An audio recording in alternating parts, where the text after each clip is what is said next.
Welcome to another edition of the Lab Report. I am your host, Todd Rosales, with Dustin Robinson.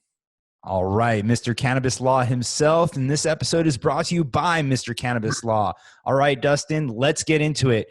The state of Illinois suspended the July 1st deadline, which was yesterday, for issuing adult use cannabis licenses. Governor Pritzker issued an executive order due to the previous extension and the coronavirus. They haven't come out with a new date yet. I thought it was good news that they were letting more people more time, but apparently I was completely wrong. Explain this one to us. Yeah, so basically they had a lot of applications. First in Illinois, they had dispensary applications. Those were due early on in January. I did about 5 of those applications. And then later on after that, they had cultivation and transportation. It's actually craft grow there.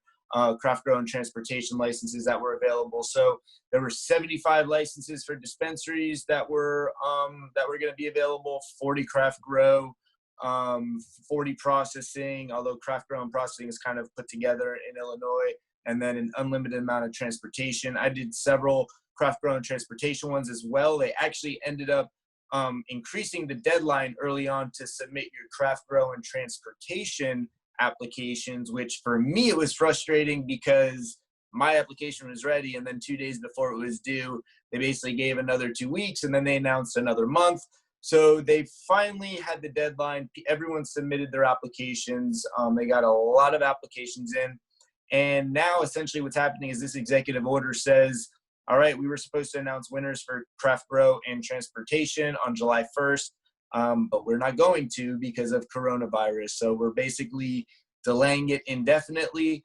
So not only are they getting delayed, but also the retail license or the dispensary license have also been delayed, which is extremely unfortunate because, a lot of these applicants, they've signed leases with whether it be grow facilities, dispensaries, or transportation locations that they could use, and now they're stuck in these lease agreements. Luckily, my clients, I made it contingent on getting the license.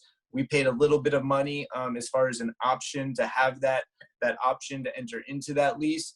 So right now, none of my clients are necessarily being impacted, but those that have already, put money and are paying lease every month are now negatively impacted because they are delaying it indefinitely. So we don't know if they're going to announce winners in a month, 2 months, 3 months.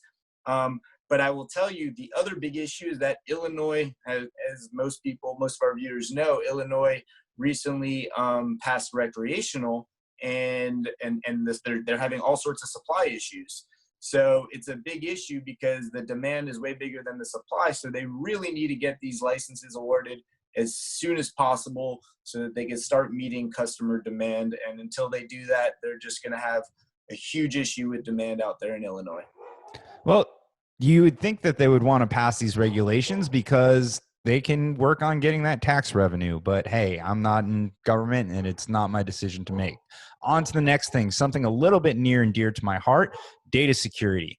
Law.com recently put out an article on how profitability and data security go hand in hand in the cannabis industry. To someone like me who spends their life in technology, this is no surprise. And working primarily in healthcare that follows HIPAA regulations, let's look at why data privacy is an issue, and is it time to come up with something similar to HIPAA as an industry standard for cannabis? Yeah, I'll tell you, you're probably better to answer a lot of the questions relating to this type of stuff, being with your background. But the one thing I will say is that the HIPAA issue is a huge issue in the industry, and there's a lot of confusion about whether HIPAA actually even applies to these medical marijuana dispensaries. Essentially, HIPAA applies to PHI, protected health information. It's pretty clear that under the definition of PHI, the information that most of these dispensaries carry would fall under PHI. But there's a couple other factors that are involved in determining whether a particular facility has to comply with HIPAA. A lot of people just assume just because it's a federal law and marijuana is federally illegal, that people don't need to comply with HIPAA. That's not necessarily true. You still need to pay taxes to the IRS. You still need to comply with, there's been court cases related to OSHA and other federal regulations for cannabis companies. So just because it's not federally legal doesn't necessarily mean that federal statutes don't apply to them. So it's kind of a gray area. There's been a lot of confusion. I work with a group, ASTM D37, which is the global standards for cannabis. And we've actually been working for quite some time on the standards that should be applied for health information. And they have a whole team that's working on that has all sorts of diverse backgrounds. And ultimately their goal is to create a standard for what type of information should be protected and what should be those requirements for these dispensaries. But regardless, it's very, very important that these dispensaries make sure they protect that information. I couldn't agree with you more. And, using my background information a little bit, I believe a lot of the healthcare clinics that are recommending medical marijuana cards, they are following HIPAA compliance because they're a traditional doctor's office in a sense. I think it's a little weird, and this is really more my opinion than an expert, is that if we're going to call it a medical program in all these states and we have dispensaries that are handling patient health information, just like you said, PHI, why they wouldn't be held to the same standards as the doctors that are prescribing the medical cannabis. I mean, in a traditional healthcare setting, the doctor and the pharmacy are both held to HIPAA requirements. And I think if we're going to truly look at this as a medical program, that these dispensaries chains really need to look into, at least now, working towards HIPAA standards, even though they're not being held to it. And I think it's something that the industry really needs to look at. A lot of the companies, in my experience so far, are actually depending on their vendors to protect their person or their patient information. They're not actually taking those steps themselves. And I believe that could be dangerous because at this point, if you can get access to some of these cannabis ERP systems, if you can break into their database, you're going to get mountains of PHI data, not just from a single dispensary. So definitely, in my opinion, something that needs to be taken care of. I put that one as a softball for myself, but let's head out to the West and talk about another cannabis market out in Arizona. So the initiative to legalize adult use marijuana in Arizona filed, ironically, 420,000 signatures today, appropriately. It's another joke I put in there that we can skip because this is not a funny show. But when it only needed about 240,000. So in this industry, we tend to go above and beyond. Does that mean that we're going to see adult use in Arizona before the end of the year, Dustin? Yeah, well, it's looking like it. They certainly have the signatures. There will certainly be people that dispute those signatures, and they may have to deal with that in court. But it looks like it's going to get on the ballot. I would assume it's probably going to get voted in, especially with how many signatures they've already gotten. It seems like the Arizona people have spoken, and it seems like they're all for it. And really, they're putting, I think, a 16% tax above the sales tax. So this goes back to a couple things. Is they need to make sure they don't tax it too much, such that the black market thrives, but they also, these states really need the revenue, especially with the pandemic. These states are struggling, and I think this is just the first of a big wave that we're going to see in 2021 with states legalizing recreational use for marijuana. I think you're going to see New Jersey, New York, all sorts of states coming online in 2021. It's just too much money for these states to pass up, especially in a time right now where there's been such bad situations with the pandemic. States like New York and New Jersey they're desperate for something like that, some additional revenue. So I think Arizona will pass it. I think the voters will vote. I think we'll have recreational out there, and I think we're going to see a lot more states passing recreational over the next year or so. All right. Well, state of Florida, take note. We're watching you. And while we're talking about Florida in our own backyard, we have a few testing labs in the nude. ACS Labs, Kaicha, and Green Scientific Labs were amongst the few that were certified by our OMMU to test the final products of our medical marijuana treatment centers. What exactly does this mean? I was kind of under the impression that they were doing it already, but what's this update?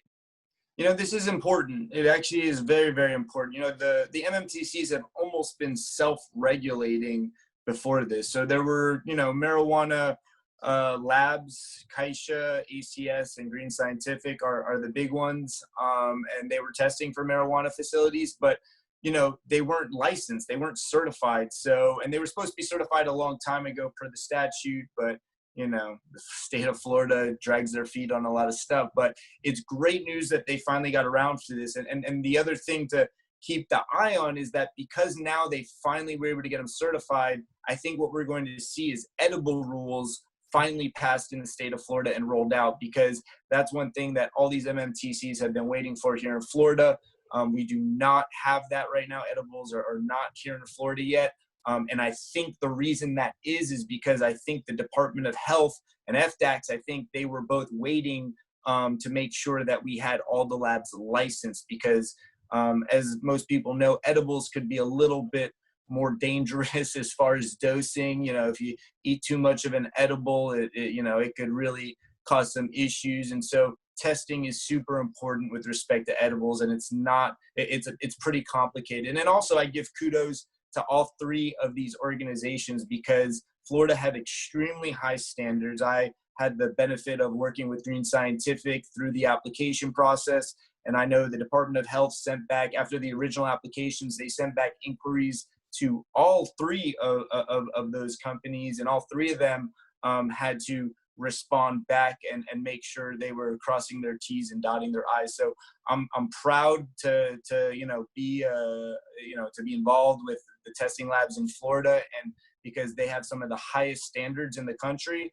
And I know Kaisha, ACS, Green Scientific, I'm sure they have expansion plans nationally, and really with them being able to get a license here in Florida and complying with the strict standards of Florida, there's really no doubt that all three of those companies could probably very easily expand into other states and be super successful. That's really exciting. I love seeing the companies down here advance themselves. I love seeing this industry advance, and I'm really excited for all three of them as well. All friends of Cannabis Lab. And now, finally, in some of the best news I've heard all week, more than 1,000 marijuana-related convictions going back as far as 1969, when we put a man on the moon, may soon be thrown out in Santa Cruz County. Is this the start of a beautiful trend across the country? Can you give us a bit more detail on what's going on out west? Yeah, I think so. Not to talk about Illinois too much, but Illinois did something similar where they were expunging some of these cases. We all know that mainly the minorities have been disproportionately impacted by the war on drugs.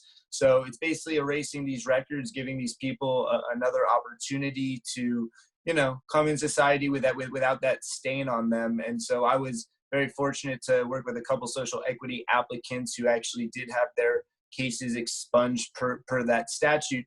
And I think Florida will hopefully put something in place similar to this. I actually just recently got appointed to the board of Minorities for Medical Marijuana.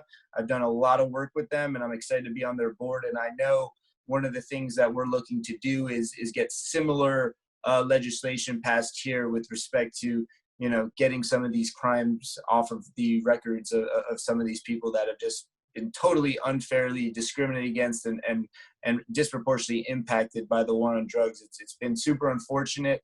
And so, yeah, hopefully we'll see more states. A lot of states have already done it. So Arizona is definitely not the first. Sorry, not Arizona, but there's a lot of states that are doing this, and I think we're going to see future states do it. And hopefully eventually we may even see federal action at some point with respect to this. I don't know if we will, but my fingers are crossed.